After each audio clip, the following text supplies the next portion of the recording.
Hey guys, John Paulamy here, Actionable Intelligence. Today is Saturday, June 7th, and this is the weekly market update. The disclaimer, anything that you hear or see on this podcast or video is not to be taken as investment advice. I am not a registered financial advisor, cannot give you individual financial advice. Please do your own due diligence. It's your money, it's your responsibility. Okay, want to start out here with this chart showing this from Jesse Felder's weekly email he sent out. Shows resource equities are the cheapest they've been in a century relative to the S&P 500. This goes back to 1926. This is one of the reasons why I'm very bullish on resource stocks. One of the reasons that I'm invested in quite a few of them. We're finally starting to see a lot of action, getting some pin action in the last couple months. I was looking at the returns of the Actionable Intelligence Alert portfolio and the dividend portfolio. Both are significantly outperforming the S&P this year, from January 1st to this year. This was after a period of underperformance, obviously, last year. But this is what's going to happen, right? Things are going to shift between different sectors. And so right now, we're doing well. I like this because, we're not even by the average. Now, you could make the case that, well, they've been cheap for a while relative to the S&P, basically for 10 years. That's even more bullish in my estimation, considering the fact that this has resulted in a tremendous amount of underinvestment. And because these are extractive industries, if you don't reinvest in new resources, then your ability to extract goes down, supply goes down, price goes up. So we've talked about this before, but it's good to put a visual on this. You can see it. Just getting back to the average would be tremendous returns. And I think that that's going to happen over the next couple few years. I think that we are slowly but surely transitioning to a more inflationary environment. Yes, there will be periods of disinflation. There will be periods when people think we're going to have disinflation. I was in the camp, I was thinking about this, you know, the economy being weak, the bifurcated economy that we do have between basically the haves and have-nots. But then you look at all the fiscal spending there, when I look at what's going on in DC, when I look at what's going on around the world, I talked about this last week, China stimulating, the EU stimulating, uh, the world central banks basically collectively in a rate cutting cycle. This means more liquidity. This means more cash in the system. This means the possibility of increased economic activity, which will lead to higher energy use, higher commodity use. So I know that's not really like super insightful, but that's kind of how I'm thinking about it. I don't know how you can have a recession in the U.S., a real deep recession, with fiscal uh, deficits that we're running each year of 6, 7%. It's obvious that that's going to continue. We'll talk about that later in the political section at the end. Basically, it looks like this Trump administration's already cooked 5 or 6 months in, but we'll get into that later. But I think that, you know, my bet has been contrary, a contrary call on this recession and all these things. So I think, I was talking about that last week, and I think that, with this kind of spending, obviously it can't go on forever. I'm not a Peter Schiff that says the dollar is going to collapse in the next year. Yes, you can't continue to do this long term, but over the next couple of years, there's no reason why you can't. We're still only at about 120% of debt to GDP. There's no reason, we still have the reserve currency. This isn't long-term good. It's like somebody that's been smoking for 20 years, it's in their 40s, that hasn't got lung cancer yet, but, the odds are going up every year that they're going to get cancer if they keep smoking. The odds are going up year after year if we continue to not take this seriously, that at some point it's going to be an issue. So in the meantime, I think that if you're going to spend all this money, if you're going to create all this debt, if you're just going to throw all this cash at it, and you got multiple economies doing the same thing, I don't see any reason why you couldn't have a bull market in resources.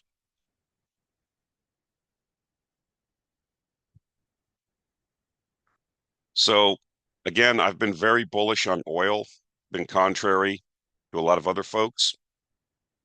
It's really cheap based on several metrics. I think that even the oil stocks got down, relatively speaking, to valuation levels that were similar to what we saw in the pandemic. And of course, we had all this drill baby drill, and oil demand's going to go down, and OPEC's going to overproduce, and shale. But I've kind of been on that camp that low prices cure low prices. Uh, I think it's interesting. I was looking at some of the comments on Twitter, or even in the comments section of some of the videos I've made, and it's like people say, well, the oil price is going to drop to 50. They're going to overproduce. I don't know where you're getting your information. If you listen to the conference calls of people that operate in the Permian Basin, they're not spending money to drill excessively. They may be doing maintenance capital. They're actually cutting back because they have a limited amount of quality assets left. And why should they overproduce? Why should they produce those assets at these low prices? And so because they're not continuing to invest, a lot of them are just doing maintenance capital, which means they're trying to hold production steady. They're not trying to grow it. And then you have a lot of smaller and tertiary operators that you don't even hear about that are not spending money. Okay. And the idea is that have we reached, the peak in U.S. oil production? It's very possible. Again, we will not know until we get another oil price move higher, which I think is coming. I don't think there's any reason why we couldn't get to $80, $85 a barrel by the end of the year. Um, and maybe that's sufficient to turn around what we're seeing, which is rig coming off, frac crews being shut down.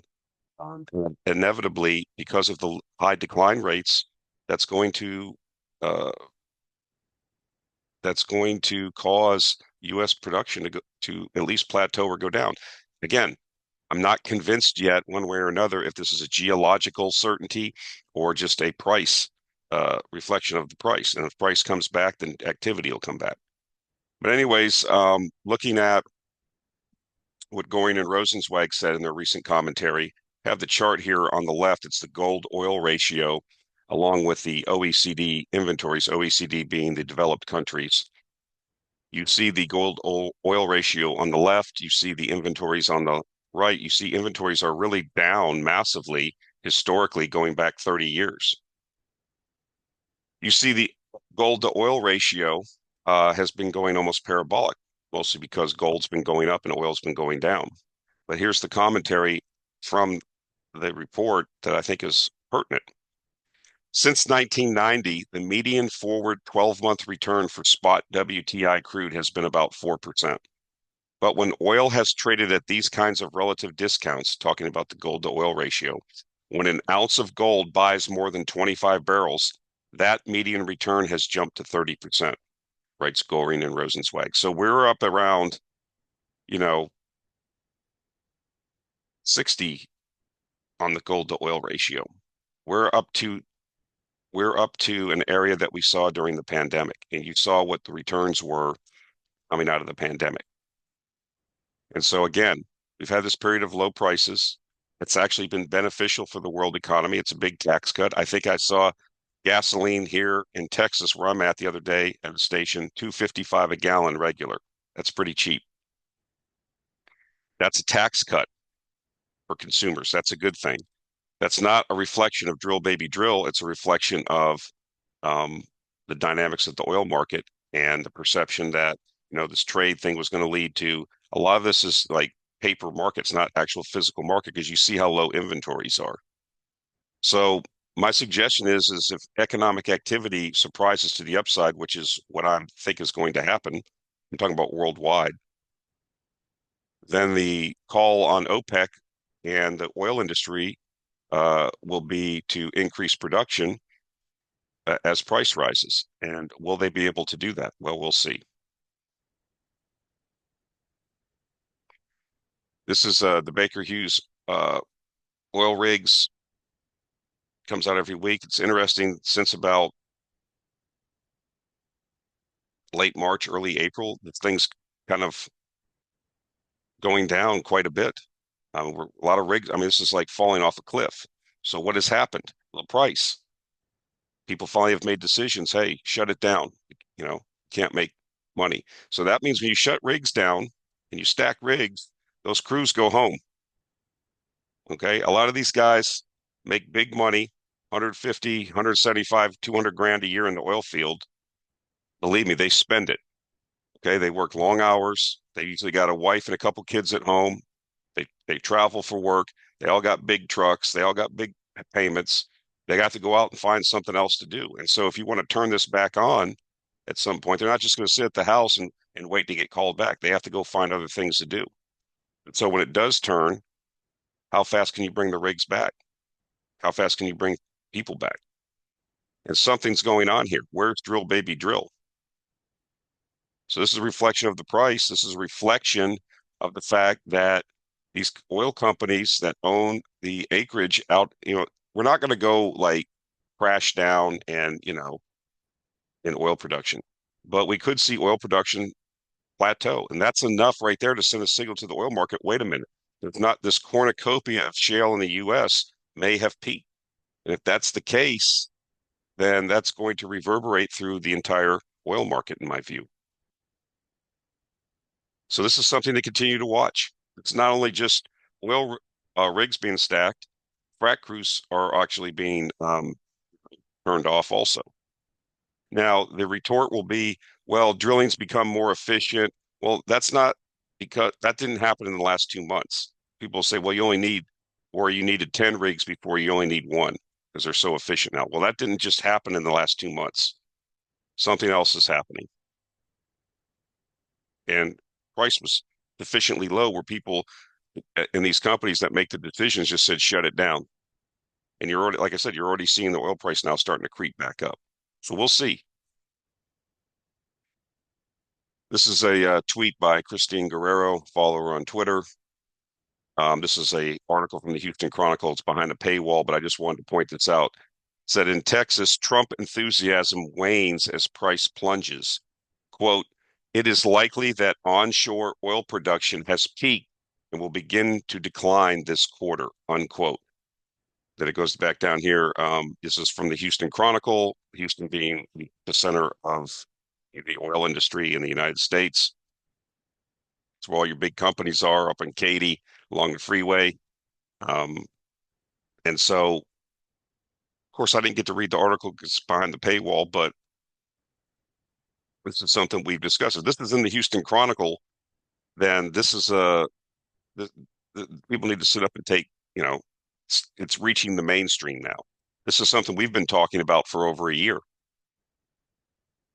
And so now the mainstream's picking it up. Is it a contrarian indicator? I don't know. Again, if and when prices go back up sufficiently, we'll see if this whole thing has just been a factor of price or if it's a geological factors regarding oil production plateauing and peaked. If this is the case and it's peaked and will begin to decline, again, this is going to reverberate through the oil markets.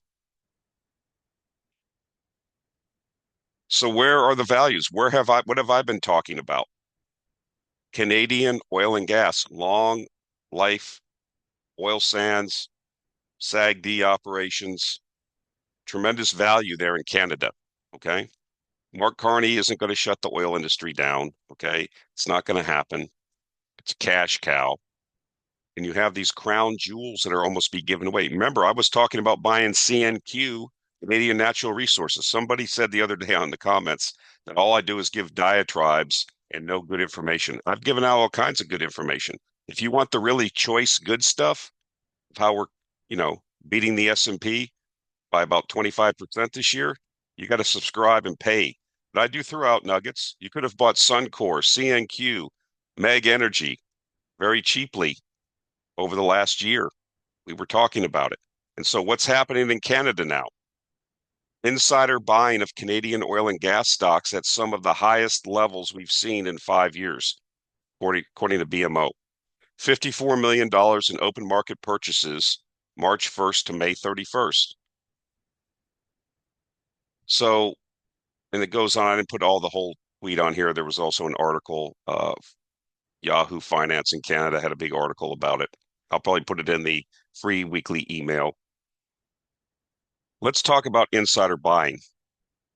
You know, there are a lot of reasons why talking about an insider, we're talking about the corporate officers and executives of the company, the directors, the CEO, CFO, those people. There are many reasons why they may sell stock. They may have tax issues.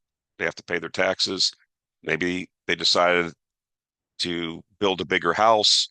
Maybe they're getting close to retirement and they want to move assets around and diversify out of their holdings of just the company that they own stock in. There's a whole what I'm saying to you is there's a whole plethora of reasons of why executives and insiders would sell stock. But there's only one reason why executives and insiders buy stock. And that's because they think the prospects for their company are going to improve and the stock price is going to go up. And so when you have insider buying of oil and gas stocks in Canada at a 5-year high, that should make you think it's not just one or two companies, it's across the board.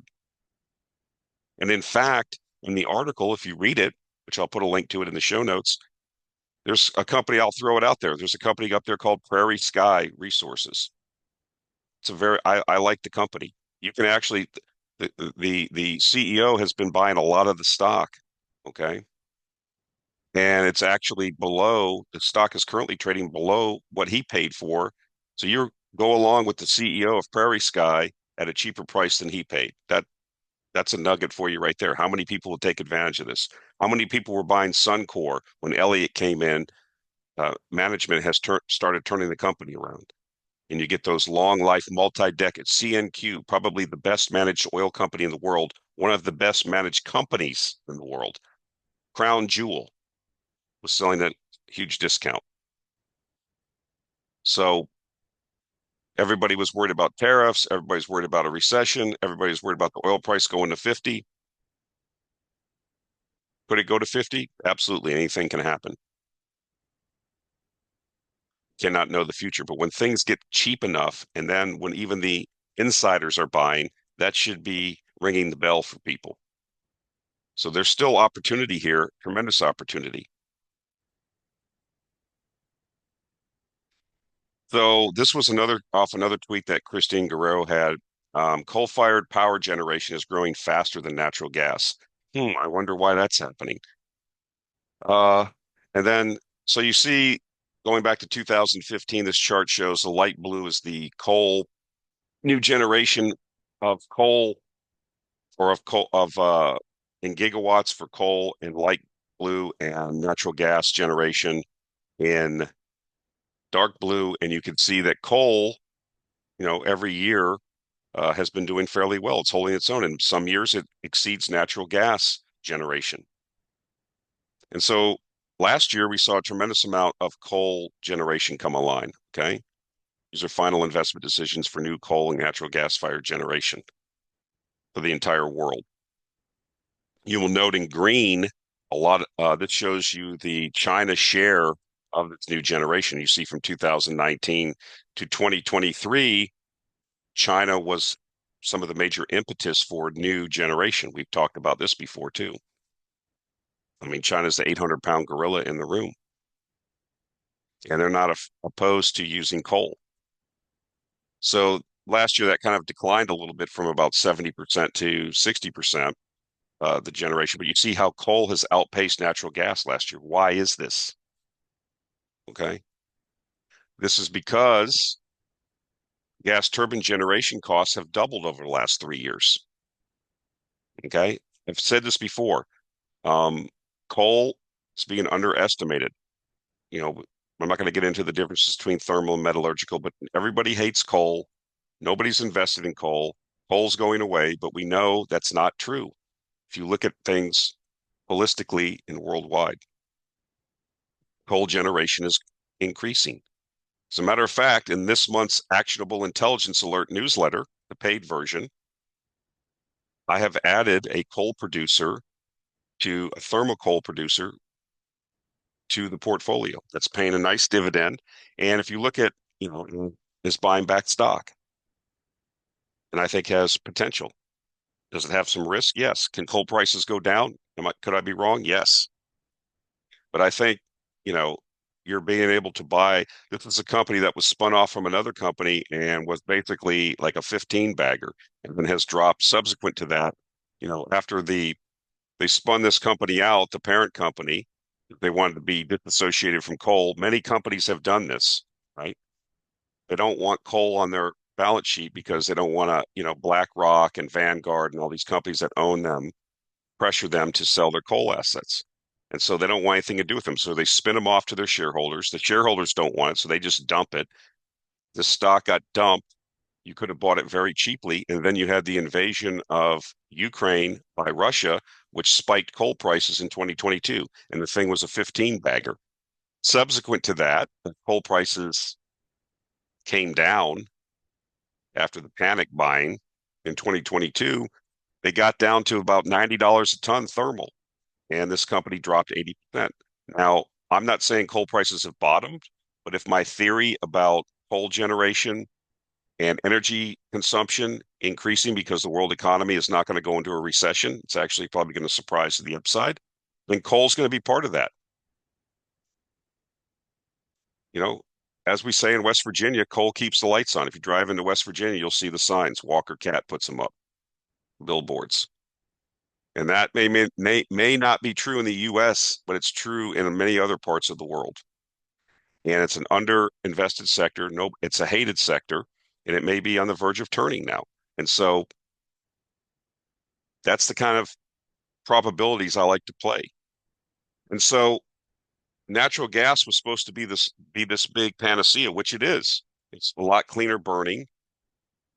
And it fits the bill that everybody likes. The problem is that gas turbine generation costs have doubled over the last 3 years. Why is that? Well, inflation in gas turbine prices is driven by a combination of supply chain constraints, increased demand, and market dynamics. Here are the key factors based on available information. So there's supply chain issues, since consolidation in the gas turbine industry has left only a few major manufacturers: GE, Vernova, Siemens, and Mitsubishi.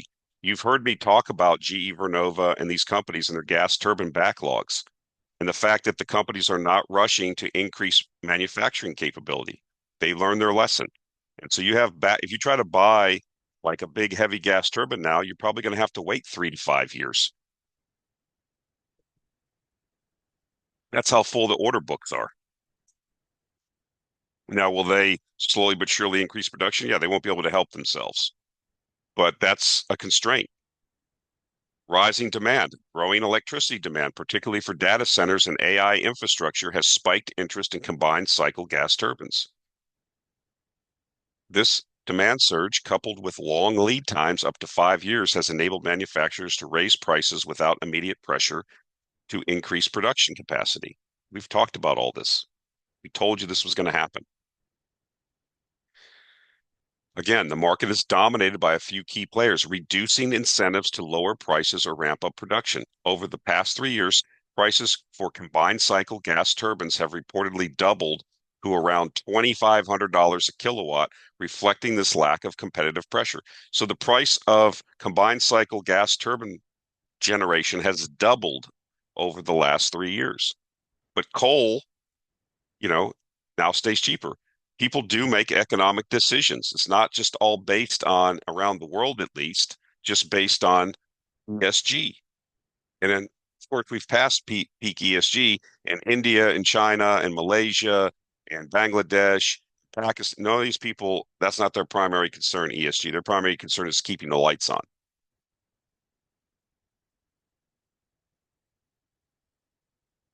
What's another factor? Material and labor costs. General inflation has increased the cost of raw materials, super alloys, and labor required for turbine manufacturing. Yes, if you want to increase production, gas turbines, this is very highly skilled work. You can't just go on Indeed.com and hire a bunch of guys. This is usually an apprenticeship. Even the guys that do the work in the field, doing the hot gas paths and teardowns and service. I've been on jobs in power plants where you have a heavy gas turbine, frame 7 heavy gas turbine from GE, and the guys come in and do a complete teardown of the machine in place. It's something to watch. These are very highly skilled millwrights, and they will have all these guys. The guy that's in charge, superintendent's probably a guy in his 50s, been doing it for 30, 40 years. Okay. He's got guys under him, lead guys and foremen that are in their 30s and 40s have been doing this. And then you have a bunch of younger guys and apprentices. It's an apprenticeship, 4 or 5 years, get turned out as a journeyman. The focus just on this. They will take all the bolts, all the nuts, everything is cataloged. It's really something to watch. And then the thing goes back together and you hit the start button and it starts. This isn't just guys you can get off the street or just go down to the local trade school and say, give me 20 guys. You have to be in the work. You have to gain experience. And so we've allowed this to atrophy. And so you can't just ramp this up. Even in the factories where they make the things, there's an apprenticeship. You have to go through this. You have to have experience. Okay. And so when the demand is hitting, you don't have the labor. You don't have the materials. So that's why another reason why I'm bullish on coal, because we're having this increased demand for electricity, not just AI, but again, as the emerging market folks go through the S curve of leaving poverty into the lower middle class and through the middle class, they want all the gadgets and doodads that you have that all consume power. They want refrigeration. They want air conditioning. They want to have a laptop and an iPad and all the other things, which all consume electricity. And so, you know, if the fastest, cheapest way to do it is throw up coal generation, that's what they're going to do. And that's what has been happening. So I think we're on the verge of, again, how many people are out there just building greenfield coal plants? The trend has been, whether it's Tech Mining, Anglo, American, I think that's the name of the company, all these other companies divesting their coal assets, BHP, Rio Tinto, okay? But who's been buying it? We've talked about this company. Here's another nugget, Glencore. Glencore actually asked their shareholders. I think they bought Tech Resources coal assets, metallurgical coal. They asked the shareholders, do you want us to go keep buying coal assets or do you want us to divest them? No, keep buying them. We want to stay in the coal business.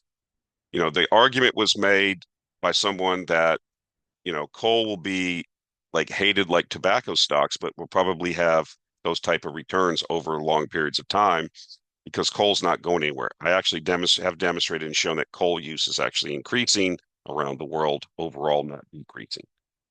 And so I think it's an opportunity. And I think you have some room here because, again, natural gas is clean burning. Natural gas is a good fuel to use, but you're constrained on how fast you can grow it. And in the interim, you got to have the power. And so, if they're going to go to that's one of the things people say, well, oil demand is going to go down because China has all these electric cars. Well, they got to be charged by some kind of a power plant.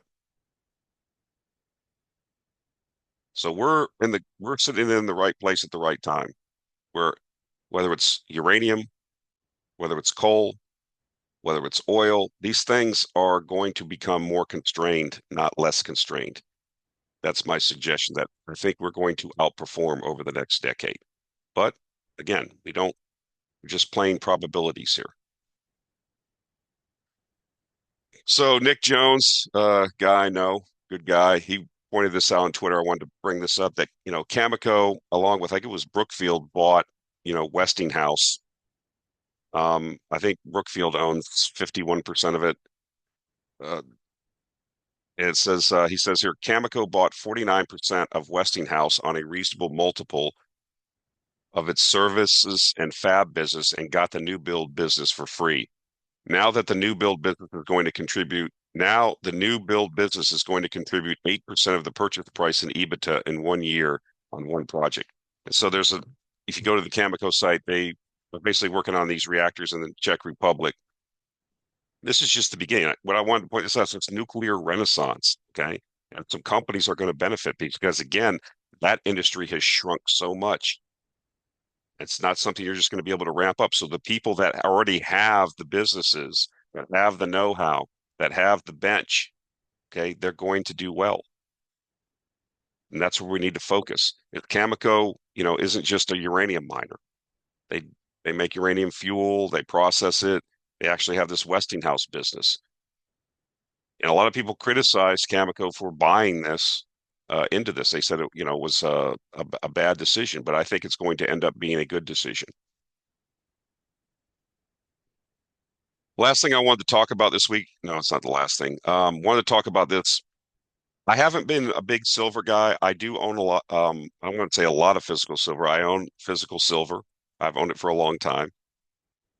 It's been People have been really frustrated by the silver prices, and we've seen gold really break out and do very well. It continues to do well. I think it's going to go much higher. I've discussed it in the past, but silver seems to have not wanted to participate. And so this week, in the last week or so, it looks like silver may have broken out. Okay. And one of the things that was postulated was to look at the gold and silver ratio, which we've talked about before also, and that when it gets to these extreme levels, above 100, historically, that's usually a good time to buy silver relative to gold. Because what happens is in a precious metals bull market, what has happened in the past, at least, is that gold will be the leader, okay, and silver will lag. And then silver will then break out and move higher, and then it goes and exceeds the returns of gold. It it's kind of schizophrenic that way, right? When it finally goes, it goes on a tear. And so what we're saying here is that this isn't a bad thing. As the gold to silver ratio plunges, this just means silver is outperforming gold. And so we're on the verge of that, it looks like. It looks like silver has broken out. I don't want to, put crayons on charts, but it looks like that may have happened. And understand that when silver gets going, it can move very quickly. It could be you know, could happen in a couple weeks or a month where silver could very easily go to $50 an ounce like that. And everybody's going to go, gee, what happened? And the stocks will move a couple few 100%. A lot of gold and silver stocks now are waking up. If you look at the GDX and GDXJ, things are happening. These stocks are starting to move, as we said they would eventually. Money's going to continue to come in. As long as the price of gold and silver don't collapse, then we should do well. The caveat being, watch energy prices. They're starting to creep up now. We've gotten a tremendous benefit, and so have a lot of the miners and their cost structure based on the fact that diesel, which is, obviously a derivative of oil, has been cheap relative to what it's been in the past. And that's been a boon for a lot of the miners. So that's something to keep in mind. Can the thing goes parabolic, though, it won't matter because the attention, but just be aware that that could be a negative for a lot of these miners. But I think we may have something may be happening here. It's something to watch, something to keep an eye on, because like I said, you could see here that back in 2020 when this happened, um, silver price advanced very rapidly, very quickly relative to the gold price. So just pointing that out. So it's from Bloomberg. Kavi Costa posted this, said central banks have been buying nearly 4 times more gold than what has been publicly disclosed. We've talked about central bank buying. This is from Bloomberg. That's been your major buyer of gold or over the last several years has been central banks. I think that's going to continue. It's based on things we've talked about before. And I'm not going to get in, it doesn't mean the dollar is going to go away next week, like, Peter Schiff said. Speaking of Peter Schiff, he made a really strange Twitter comment the other day based on something that Elon Musk said about Trump. I'll just talk about that in the political section. But he said that when he was in college, he had had relations with underage girls, and he didn't see a problem with it. I don't know why people feel the need to say strange stuff on social media like that. I mean, it's like people have no EQ. Why would you say something like that? Anyway, um, again, I don't think the dollar is going to collapse overnight. It's going to be a long, drawn out process. You're just going to get, see this thing deteriorate over the years. And that's why I think people are moving into gold. That's why people are moving into Bitcoin. People can see what's going to happen. Again, we're not in the crisis yet, but it's again, we're that 45-year-old guy that's been smoking for 20, 25 years. We don't have lung cancer yet, but if we keep doing what we're doing, probabilities and chances of getting lung cancer are rising every year. Same thing here. If we're going to continue to run these deficits, which it apparently seems to be the plan with the big, beautiful bill stalling now of 6 to 7% of GDP tacked on to a $37 trillion deficit with $100 trillion in unfunded Social Security and Medicare liabilities, there's only one way out of this historically, even in the US. Not not just saying that the US hasn't done this before. They will print the money. They will debase the currency. That's the path of least resistance. And people know that now. Now, it's interesting to note that with all of this going on and this all in the news, that the 10 years only are at 4.5%. So it'll be interesting to see what happens later in this year as they have to continue to roll the debt. Okay, so watch the bond market. Watch what happens to longer term interest rates. If they start moving higher, this could be a problem. But right now, I guess the bond market's saying it's not that big of a deal, but we'll see. So this would be the time when, if you don't like political comments, and if you're a Trump fan, you probably won't like these comments I'm getting ready to make.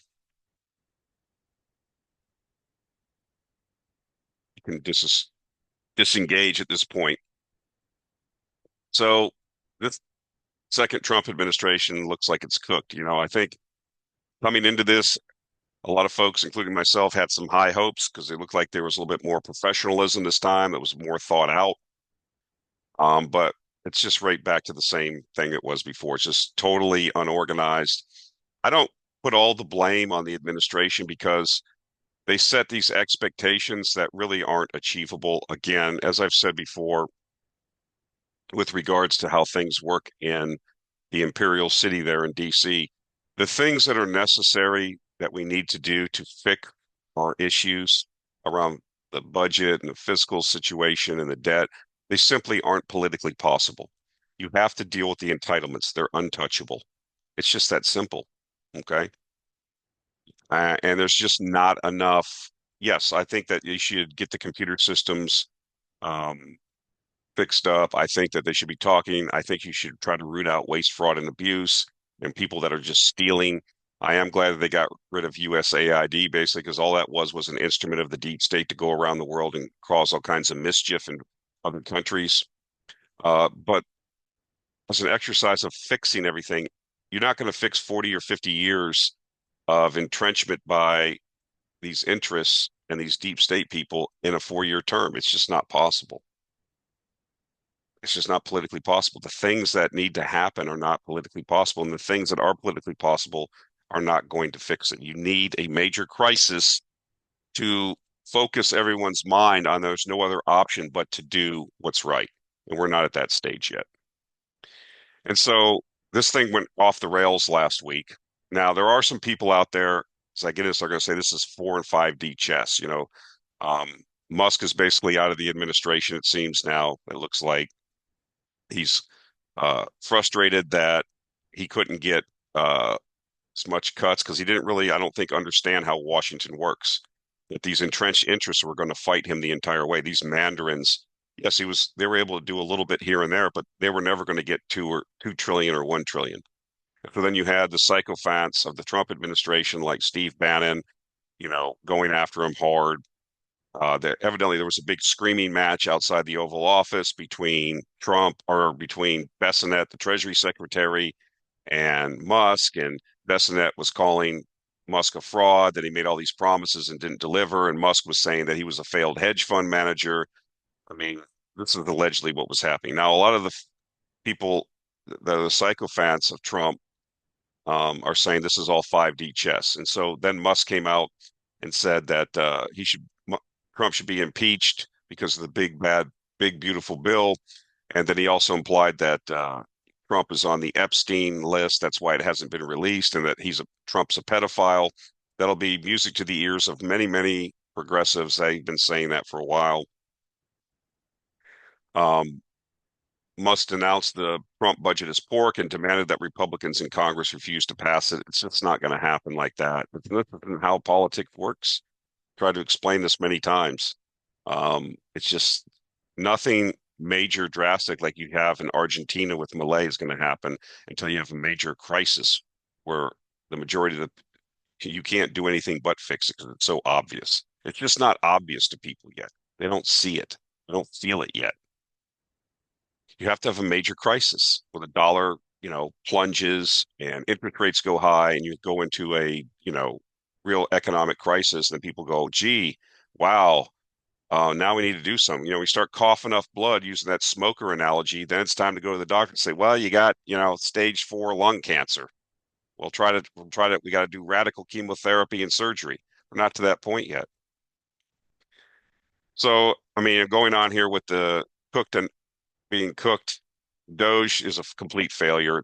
Yes, they made some cuts. They were not going to be able to, the third three arrow policy where Bessonnet wanted to see the fiscal deficit go from 6-7% of GDP a year back to 3. I don't see any path to that happening. I've had people come on and tell me in the comment section, no, you're not looking at this right. It's actually going to cut. CBO doesn't know what it's talking about. I will put any amount of money that you want to put up in escrow against you that the debt will go up every year. If you want to, we'll bet 10,000 a year that the debt of the United States will go up every year. They're not going to stop spending. You don't seem to understand that 80% of the budget is entitlement spending. It's going up over time, not down. No one's going to cut it. Okay. It's going to go on till it crashes against a brick wall. They're not going to cut spending ever. In the history of this country, it will not happen going forward. It's not politically possible. Okay. So you can say whatever you want and hope all you want. It's not going. If this president with Musk in there and all the people they had in there couldn't get it done, it ain't going to get done. And what happens when you get Gavin Newsom in there in 2028 in a Democratic Congress with a lot of progressives? You think they're going to cut spending? They're not cutting spending in California or New York or Illinois. They keep spending. That's what they do. Stop coming on there and telling me that I'm not looking at it correctly, or the CBO is a left-wing organization and is calculating it wrong. If you go down that path, as you're thinking that's your base case, you're wrong. Yes, they cut about 100 or 150 billion, we think. Nothing's been codified by the Congress because they're not interested in cutting spending either. If the Republicans, why are we allowing a $1 trillion defense budget? The defense budget should be cut.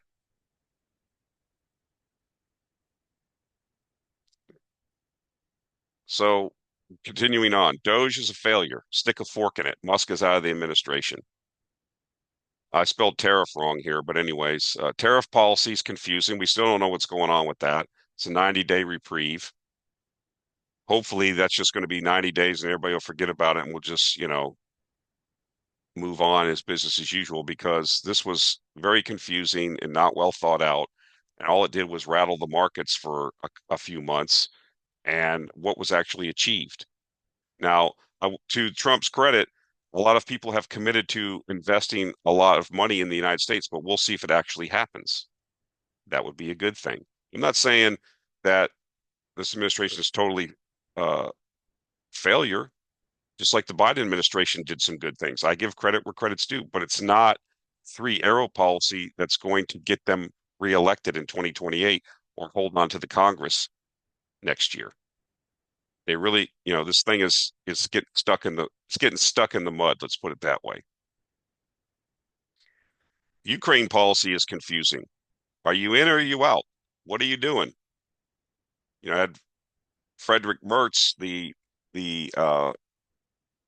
Chancellor of Germany, was in D.C. Are you going to give the Taurus missiles or are you not going to give the Taurus missiles? Is there going to be negotiations or is there not going to be negotiations? Are you going to continue to give money and weapons to the Ukrainians or are you not going to do it? It's confusing. Again, what's the policy? The problem is Trump isn't taking control. He's an old man now. Yes, he still has vigor and he still has vestiges of his old self. He's that fighter that's over the hump. Okay. There's flashes here and there. You have people in the why is Lindsey Graham out there running around saying the things he's saying? He should be called into the White House and sat down and said, "What the F are you doing out there? You're not the president of the United States. Stop saying the things you're saying when you're over in Ukraine." Okay, you're confusing the issue. Then you have Kellogg and the neocon faction wanting to continue. Then you have Vance and some other people. What's the policy? Are you in? Are you out? It's like, the Clash song. Should I stay or should I go? You had an opportunity to disassociate yourself from something that was a Biden administration failure. You've chosen just to, now the time has went by, and because you wasted time, now you've inherited this, like Nixon inheriting the Vietnam War from the Johnson administration.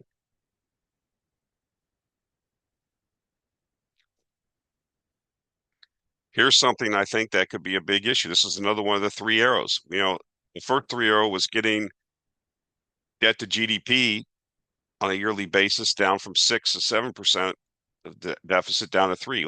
That looks like it's not going to happen. Now oil prices are on the rise. We just talked about that in this whole show. What if oil prices go up to 80, 90, $100 a barrel? What happened to drill baby drill? That'll be another failure potentially. That's another risk that's out there. What's that do to the economy? And and we still need to roll trillions of dollars of debt between now and the end of the year.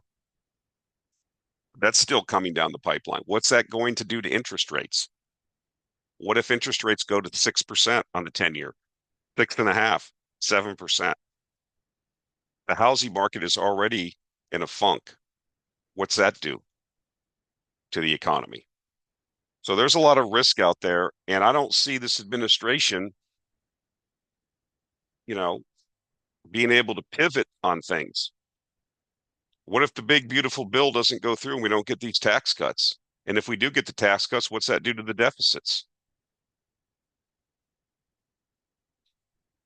So again, this isn't how again, all the roads lead ultimately lead to money printing. That's my base case. Okay. The timing, the amount that it happens, the durations of when they do eventually have to go to QE, I don't know. That's going to happen. But, when you're running fiscal deficit of 6 to 7% of GDP, which was what we were doing in World War II, that's going to be stimulative. I don't know how you have a recession. That's also inflationary, and it's also bad long term. It's just a lot of bad stuff happening, and the things that they discussed that they were going to do aren't happening now. So what are you doing? What's the plan? The Reagan Volcker gambit is dead in the water. Morning in America, get the economy up and running, getting rates down. That was the whole plan. Cut the deficit so that people would say, okay, these guys are the adults in the room. Rates could come down then. Then you could roll the debt. Then you could have the Federal Reserve have the opportunity to cut rates, get the economy going. Okay. That's not happening. Oil prices have been in they've been in a good position, this administration, of being able to take advantage of low oil prices that had nothing to do with drill baby drill. What if that's reversing now? You see that the rigs are shutting down, frac crews are shutting down. There's, the Houston Chronicle, which is the epicenter of the world energy industry, and saying that U.S. shale has peaked. I mean, what does that mean? What's, you know, I think we're at $66 on Brent. That's up from the lows that we saw a month ago. So again, and we're entering the North American season where gasoline and jet fuel demand, because of the travel season, is going to increase. So we'll see where we end up. This isn't looking good, but we'll see what happens. Again, this doesn't really affect our investments too much, except for the fact that um, I think that some of these things could pop up again, like the tariff thing. So the 90 days is up. If oil prices continue higher, that's going to be a problem. Um, and again, and then I'm still want to see how they're going to roll this debt, how they're going to pull this off. But I think this is all this stuff is positive for us and things that we're invested in. It would have been even better if Kamala Harris got elected, because gold would be going through the roof, interest rates would be going through the roof. But I think that the honeymoon is wearing off for the Trump administration, and they better start delivering and getting their plan and get focused and start, understanding that they got to show results, because we have that congressional election coming up. And again, if Hakeem Jeffrey, I mean, he's just said this week he'll be the next Speaker of the House, more than likely. He's bringing in all the administration officials and grilling them. He's going to put Musk on the stand. He's going to make him come in, and it's just going to be a circus. What's going to get done during that? But that's positive, right? For gold, that's positive for the things that we are investing in. It's not positive for the country overall, but I've already said this, and people get mad when I say this. This country's cooked anyways. You're in terminal decline. This is a symptom of it. This is what you're seeing, the decline. There's nothing going to turn this thing around. Okay, guys, that's it for this week. Again, Actionable Intelligence Alert newsletter is killing the S&P. We are doing very well this year. Might want to take a look at it. A lot of the sectors that we're in are really, really doing well now, starting to turn, have been turning since, the last couple months. Will it continue? I don't know. Cannot tell the future, but so far so good. Appreciate your patronage, appreciate your viewership. Continue to support the channel in any way you can. If you don't want to take a subscription, at least sign up for the free emails. I get a lot of information. I curate all the things that I found interesting in the week. That's links for that are in the show notes. That's on Substack. And then again, you can take a subscription where you'll have access to the paid subscription, gets you access to the dividend portfolio and the AIA regular portfolio. So that's it for this week, guys. Thanks again for watching, and we'll talk to you next week.